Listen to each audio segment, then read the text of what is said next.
ಆಂಧ್ರ ಪ್ರದೇಶದ ವಿಜಯವಾಡದಲ್ಲಿ ಯುವ ಜೋಡಿ ಹಕ್ಕಿಗಳಿಬ್ಬರು ಬೈಕ್ನಲ್ಲಿ ಅಪಾಯಕಾರಿಯಾಗಿ ಪ್ರಯಾಣಿಸುತ್ತಲೇ ರೊಮ್ಯಾನ್ಸ್ ಮಾಡಿರುವಂತಹ ಘಟನೆ ನಡೆದಿದೆ. ಇದರ ವಿಡಿಯೋ ಈಗ ಸಾಮಾಜಿಕ ಜಾಲತಾಣದಲ್ಲಿ ವೈರಲ್ ಆಗಿದ್ದು, ಜೋಡಿಯ ನಡೆಗೆ ಸಾರ್ವಜನಿಕರು ಆಕ್ರೋಶವನ್ನ ಹೊರಹಾಕಿದ್ದಾರೆ. ಈ ಘಟನೆ ಶನಿವಾರ ರಾಷ್ಟ್ರೀಯ ಹೆದ್ದಾರಿ 5ರ ರಾಮಲಿಂಗೇಶ್ವರ ನಗರ ಫ್ಲೈಓವರ್ನಲ್ಲಿ ನಡೆದಿದೆ ಎಂದು ವರದಿಯಾಗಿದೆ. ವೈರಲ್ ಆಗಿರುವ ವಿಡಿಯೋದಲ್ಲಿ ಯುವತಿ ಬೈಕ್ನ ಇಂಧನ ಟ್ಯಾಂಕ್ ಮೇಲೆ ಮಲಗಿರುವುದು ಕಾಣಿಸಿಕೊಂಡಿದೆ.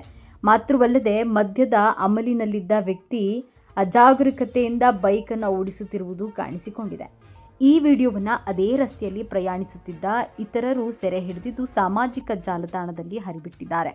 ಇದು ಶೀಘ್ರವೇ ಭಾರೀ ವೈರಲ್ ಆಗಿದ್ದು, ನೆಟ್ಟಿಗರು ಹಾಗೂ ಸ್ಥಳೀಯರು ಆಕ್ರೋಶವನ್ನು ವ್ಯಕ್ತಪಡಿಸಿದ್ದಾರೆ. ಸಾರ್ವಜನಿಕರ ಆಕ್ರೋಶದ ಬಳಿಕ ವಿಜಯವಾಡ ಪೊಲೀಸರು ತನಿಖೆಯನ್ನು ಆರಂಭಿಸಿ ಜೋಡಿಯನ್ನ ಗುರುತಿಸಲು ಪ್ರಯತ್ನಿಸುತ್ತಿದ್ದಾರೆ. ಇಬ್ಬರು ಕುಡಿದು ವಾಹನ ಚಲಾಯಿಸುವುದು, ಸಾರ್ವಜನಿಕವಾಗಿ ಅಸಭ್ಯವಾಗಿ ವರ್ತಿಸುವುದು ಮತ್ತು ಸಂಚಾರಿ ನಿಯಮಗಳನ್ನು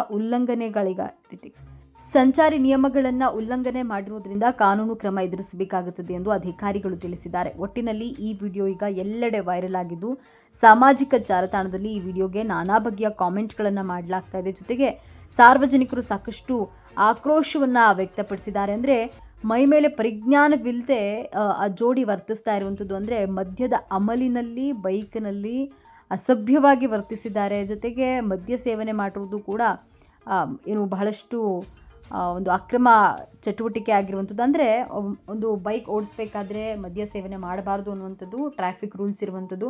ಅದರಲ್ಲೂ ಕೂಡ ಅಸಭ್ಯವಾಗಿ ಬೈಕ್ನಲ್ಲಿ ಸಂಚಾರವನ್ನು ಮಾಡಿರುವಂಥದ್ದು. ಈ ವಿಡಿಯೋಗೆ ಎಲ್ಲೆಡೆ ವೈರಲ್ ಆಗಿರುವಂಥದ್ದು. ಅದೇ ರಸ್ತೆಯಲ್ಲಿ ಸಾಗುತ್ತಿದ್ದ ಒಂದಷ್ಟು ಜನರು ಈ ವಿಡಿಯೋ ಮಾಡಿರುವಂಥದ್ದು. ಜೊತೆಗೆ ಇದನ್ನು ಸಾಮಾಜಿಕ ಜಾಲತಾಣದಲ್ಲಿ ಹರಿಬಿಟ್ಟಿದ್ದು ಈ ವಿಡಿಯೋ ಎಲ್ಲೆಡೆ ಈಗ ವೈರಲ್ ಆಗಿದೆ. ಈ ವಿಡಿಯೋಗೆ ನಾನಾ ಬಗೆಯ ಕಾಮೆಂಟ್ಗಳನ್ನು ಮಾಡಲಾಗಿದೆ. ಜೊತೆಗೆ ವಿಜಯವಾಡ ಪೊಲೀಸರು ಇದಕ್ಕೆ ಕ್ರಮ ತೆಗೆದುಕೊಳ್ತಾ ಇರುವಂಥದ್ದು. ಅಂದರೆ ಆ ಜೋಡಿಯ ಒಂದು ಹುಡುಕಾಟದಲ್ಲಿರುವಂಥದ್ದು. ಅವರೇನಾದರೂ ಸಿಕ್ಕಿಬಿದ್ದರೆ ಖಂಡಿತವಾಗ್ಲೂ ಕೂಡ ಇದಕ್ಕೆ ಪರಿಣಾಮವನ್ನು ಎದುರಿಸಬೇಕಾಗುವಂಥದ್ದು. ಅಧಿಕಾರಿಗಳು ಈ ಬಗ್ಗೆ ಮಾಹಿತಿಯನ್ನು ತಿಳಿಸಿದ್ದಾರೆ. ಅಂದರೆ ಕಾನೂನು ಉಲ್ಲಂಘನೆ ಮಾಡಿರುವುದರಿಂದಾಗಿ ಕಾನೂನು ಕ್ರಮವನ್ನು ಎದುರಿಸಬೇಕಾಗುತ್ತೆ ಅಂತ ಅಧಿಕಾರಿಗಳು ತಿಳಿಸಿದ್ದಾರೆ. ಒಟ್ಟಿನಲ್ಲಿ ಈ ವಿಡಿಯೋ ಈಗ ಎಲ್ಲೆಡೆ ವೈರಲ್ ಆಗಿದೆ.